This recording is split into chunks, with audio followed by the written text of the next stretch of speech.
Hey guys, welcome back to Our Family Nest. So it is 9:21 p.m. I probably should be winding down for the night, but I don't know why. I feel so wired.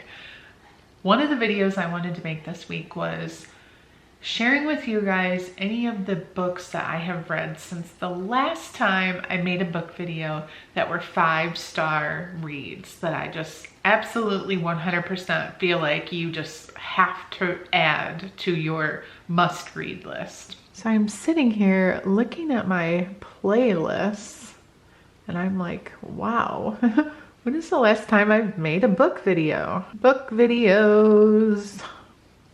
That is not what I wanted. 33 videos.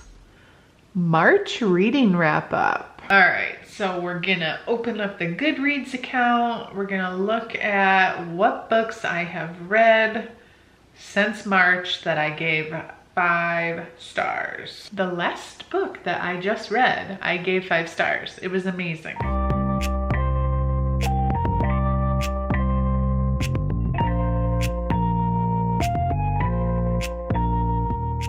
Here we go. This should be interesting to see how well I remember books that I read months and months ago. The first one is Too Late by Colleen Hoover.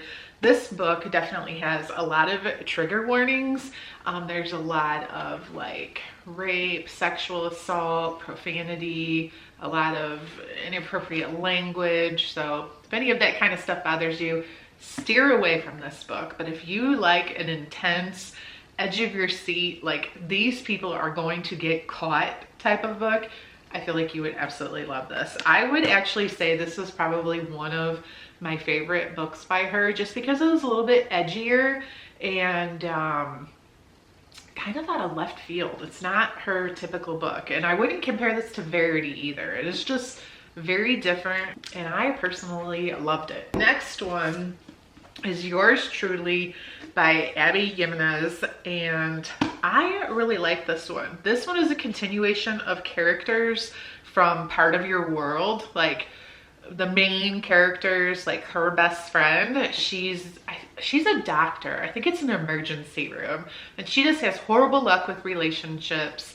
And there's another doctor that takes a job at this hospital for really unique reason. And this guy, he's just like very imperfect. You know how most romance books you read, the guy is just like gorgeous and has his life together, and they make him like really wantable basically. This guy has like anxiety, he's just got issues, and it just makes him so lovable. She's one of my authors.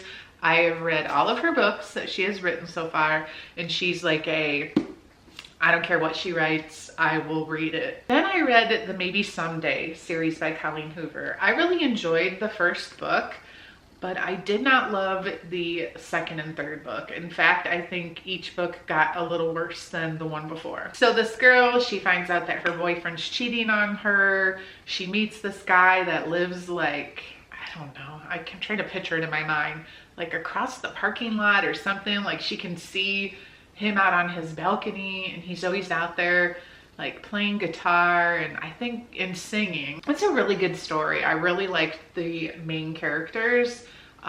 It's a lot of one of those books back and forth, a lack of communication, so we got to drag it out a little bit. That could have been a little bit less, but I feel like, I don't know, they just couldn't keep the momentum going with the other 2 books.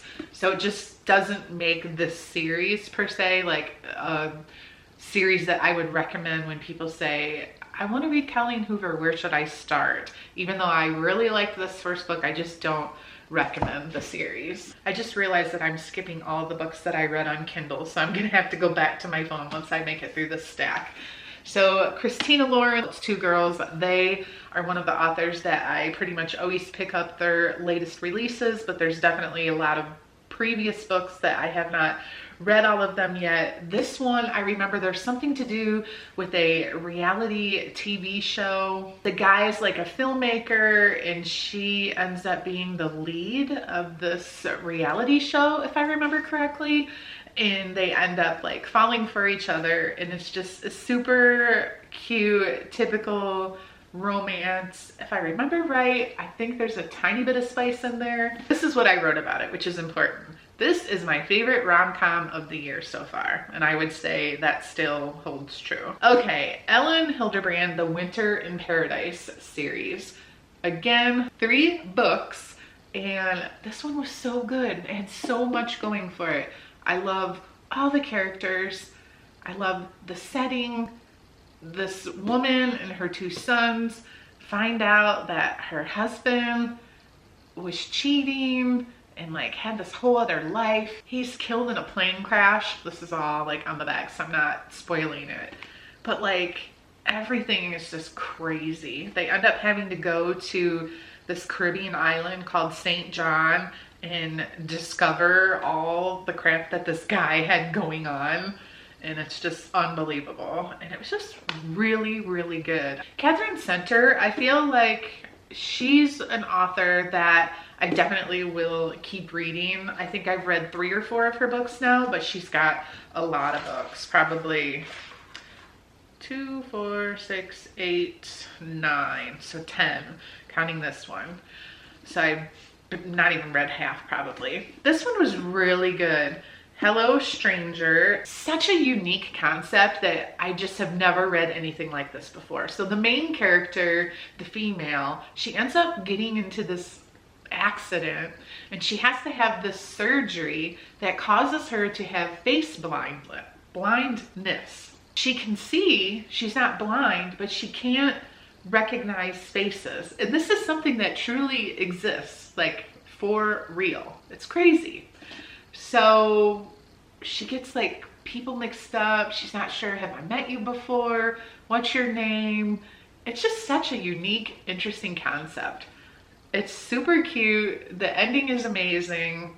I just loved everything about this book. If you'll notice, a lot of these books too have the book of the month logo in the corner.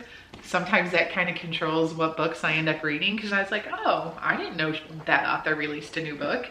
I've never heard of Kate Goldbeck, but I got this book, You Again, because I thought the cover was super cute. An emotional journey reading this book. You have the girl who's kind of like wants to be single, doesn't want to get into a relationship, doesn't want to be tied down to a guy, like super like non-emotional, but super like sexual, and loves like the idea of being in a relationship, but she just doesn't feel like deserving of a good guy. And then you have this guy, he's been through kind of some tough things in life, and he's just like kind of grumpy, but yet not around her. Like she brings out the best in him. So it can be frustrating at times, because it's one of those books where you're just like, use your freaking words. Like, why can you guys not communicate with each other? Like where you're reading just the chapters and you're like, oh my God, these people are idiots. But in the case of this book, it worked perfectly. I loved it. I was sad when it was over. It's kind of a little bit longer, and that was okay to me. I really, really enjoyed that one. Right, this is the other author that I tend to follow all of her new releases. I feel like they've been really hit or miss over the years. I know there was a book that I read of hers recently, something with the title Summer in it, that I like barely even finished. I think I like skipped the middle part of the book and rushed to the end. It was still like, thought it was a waste of my time. This one was actually interesting. All right, had to change the battery and let the dogs out real quick. Back to The Breakaway. So this one is about a girl who, her boyfriend is a doctor. She's kind of a little bit heavier set, but she loves to ride bikes. And her really good friend has a company where they do these like bike tours, and they were short on employees. So her friend asked her, will you be like the guide for this bike tour? And she was a little hesitant, but yet excited, because she does love to ride bikes. And it ended up that her mom ended up being in the bike tour, which she wasn't very excited about, but her mom did it because she wanted to spend more time with her. And then this really hot guy that she had a crazy, amazing one-night stand with is also there. So like all this drama ensues, and it was just really interesting. Now we are to the books that I read on my Kindle. I'll put the covers up on the screen as I talk about them, because I don't know why I love when I watch someone else's like book review videos, I feel like I remember the covers more than I do the titles. And then I'm like, oh, like I'm at the bookstore or the library and I'm like, oh, that's that book so-and-so recommended, because I recognize it from the cover. Swear on This Life by Renee Carlino. I put 5 stars, but I, for the life of me, cannot even really remember what this book is about. I just wrote my heart with the heartbroken emoji. I love this book so much. Who doesn't love a second chance romance? It's pretty predictable, but it's still lovely and worth the read. Team Jace all the way. Trevor is ick. He was probably written a little too unlikable, honestly. So take that for what it is. I just don't remember what it was about, which seems crazy considering I gave it 5 stars, but I just don't remember. Never Lie by Frida McFadden. Majority of the books that I've read by her are all very good. They are thriller books, and I've read all of them on Kindle so far. This one I wrote Pure Evil Genius. The author did such a great job of setting up the simple plot with an obvious twist that makes you feel like you should have been a real-life detective. But just wait, you'll be so wrong. At least I was. It's not that often that my jaw drops and I say a WTF out loud while reading. She got me good again. I do kind of remember this book only because I do remember that exact moment that I was like, what the heck? Are you kidding me? I was just so blown away and caught off guard. I wasn't even remotely like close to what actually happened in the book. Way off. I read the book Wrong Place, Wrong Time by Gillian McAllister, and I had the book because it was from Book of the Month Club, which I have my link down below in the description if you want to join. If you use my link, you can join your first month and get your first book for only $5, and you can cancel immediately after if you want to, if you don't want to keep the subscription going. So it's totally worth it, honestly, to just try it out. But I think I've been a member with them now for almost 2 years, and I love it. But anyways, I think I gave it to Corey because I gave her a huge stack of books, and there was a couple of them that I was like, wait, I thought I had this book and I couldn't find them. So I'm pretty sure I gave this one to her. This one starts out like right away. So good. Total page turner. I read it in like a day and a half. There's like a crime, like a murder. I think the mom witnesses something, and then something keeps happening where every day she wakes up and she has to keep reliving the day, but not like Groundhog's Day. She goes back to even like further in the past. I think she keeps going further backwards. I think it's meant to like keep going back in time until she figures out what it is that really happened. And once again, I was blown away with this book. Did not figure it out. All right, guys, probably, I hate to say this because it's so cliche and like everybody's been saying this year, but I read The Fourth Wing by Rebecca Yarros on my Kindle because I couldn't find the book anywhere. But guess what? Book 2 is coming out in this series. I should know the date. Is it November 7th, November 9th, November 11th? Something like that, beginning of the month. I pre-ordered the copy of Fourth Wing that they redid the cover with the black Splade, is it called Splade edges? That matches the second book. So I have both of them coming pre-ordered off of Amazon. It's sold as a fantasy book, and it is fantasy because it starts out right away like this girl, the main character, wants to like join, I don't remember what they call it in the books, but it's kind of like Divergent, where you can pick like, do you want to be like this type of person or that type of person or that type of person, and she basically chooses to be a fighter.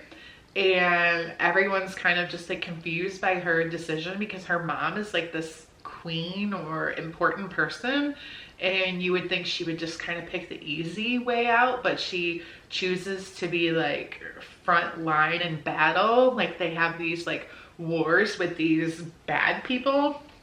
I'm doing a very horrible job at explaining this, but my favorite part of the whole entire book that I was just so blown away with was the emotional feelings that came when the dragons came into the storyline. And I can't say this specific thing because I don't want to give it away, but let's just, when you're reading and the dragons come into the picture, I just was like, I don't know, I just felt it like intensely.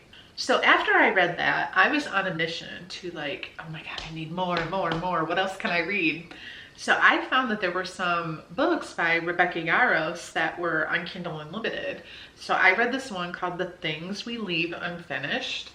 And it was really odd that I loved it because it's a historical romance and I don't like anything related to history, war, fighting, like army stuff, you know what I mean? But this is really good. There's like a guy that's like a fighter pilot and the girl is like the person who something with like communication. I don't know. All I know, I wrote a great mix of historical romance, which I normally do not read. Loved every chapter, raced to the finish, and of course was sad when I got there. Another great read by Rebecca Yarros.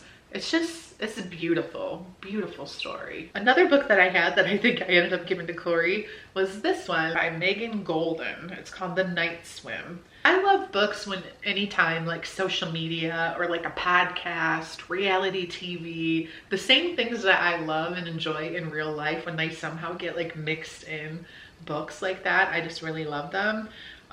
This one, the girl has a true crime podcast. She sits in on a rape trial while another tragic death from 25 years ago resurfaces. So she ends up kind of playing like a little bit of a detective to try to figure out how these crimes are connected and trying to figure out what really happened 25 years ago. The ending, I feel like I kind of sort of had it figured out. Not way early on in the book, but kind of towards the end, I feel like it was a little obvious, but it was still really, really good, and I recommend. A book that I read from the library was by Allie Carter called The Blonde Identity. This book was so good. It was just different in the sense that it had this like female heroine with like a male bad guy. Basically at the very beginning, like the first page, she gets knocked unconscious, and when she comes to, she can't remember who she is. She's like, doesn't know her name, doesn't know where she's from, how she got there. She's in Paris. She has no idea why she's in Paris. It's just really interesting. So then I read another book by Renee Carlino called Wish You Were Here. I feel like eventually maybe I'll make it through all of her books just because they have been so good. I've just been loving them. I did not write a review on this book, and I actually just read, Charlotte has spent her 20s adrift, floating from interest to interest, job to job, and guy to guy, searching for a spark, but never quite finding it. Charlotte collides with Adam, who's gorgeous and a soulful painter, who seems just as lost as she feels. Oh, now I remember. Oh my gosh. It's so good. Well, there for a minute I was like, I don't even remember reading this. It's so good. So she meets this guy in like the middle of the night, just random. Like she's going to get Chinese food with her sister or something. And she goes outside and meets this guy, and he's just like, she has the best night of her life, a one-night stand. Well, she didn't know at the time it was going to be a one-night stand, but it was a one-night stand because then this guy just disappears off the face of the earth. She walks by his apartment, tries to find him there. No one knows where he is. He just like disappeared. So she kind of moves on with her life, and then their paths end up crossing again. And it's just, oh. I would say this book is probably one of my top 5 for the year. It's really, really good. So the last one that I read that was 5 stars is the book that I read just before the one that I'm reading right now. It's called Not So Meaty Cute by Megan Quinn, and it is a very spicy book. I don't know if all of Megan Quinn's books are like that. You guys will have to comment down below and let me know if that's how all of her books are. It is really cute. So you have this girl, she's just down in her luck, gets fired from her job. She's really disappointed in herself because she had told her mom that she's gonna be moving out of her house soon so she could like enjoy her life with her new husband and not have her daughter there all the time. And anyway, she gets fired from this job that was supposedly like she worked for her friend. She basically tells her sister, I'm just gonna go out for a walk in this rich neighborhood and I'm just gonna find myself a rich husband. And she does end up walking, getting lost, and running into this guy who's a billionaire and he's a businessman, and he is just totally blown away by like her awkwardness, but he thinks she's really good looking, attractive, and it just so happens that he needs to find a female to help him with this hole that he has dug himself into, because this guy that he's trying to do business with, like a $10 million deal, he lied and said, oh, I have a fiance and she's pregnant and this and that, all because he was trying to make an emotional connection with this guy for business purposes. And he just dug himself a hole, and he's like, until I close this deal, I need to find myself a fiance, and she needs to fake being pregnant and blah, blah, blah, blah, blah. So he runs into this girl. She seems to need a job, and it's just, it's like corny, but I could see something like this happening in real life, and I loved it. The spice is way, like, not 50 Shades of Grey, tie me up type of stuff, but very much 50 Shades of Grey in the sense of how descriptive it is. So if you like that, I think you would like this book. But thank you so much. This video ended up being way longer than it probably needed to be, but you know, it's a book video. If you guys like hearing me talk about books, you enjoyed watching this. If you don't like me talking about books, you probably didn't click on it anyways. So thanks guys, have an amazing weekend. Make it a great weekend, as I like to say, and I will see you guys next week. I'm gonna have an amazing video to share with you guys on Monday, and I'm excited. So I'll see you guys then. Bye guys.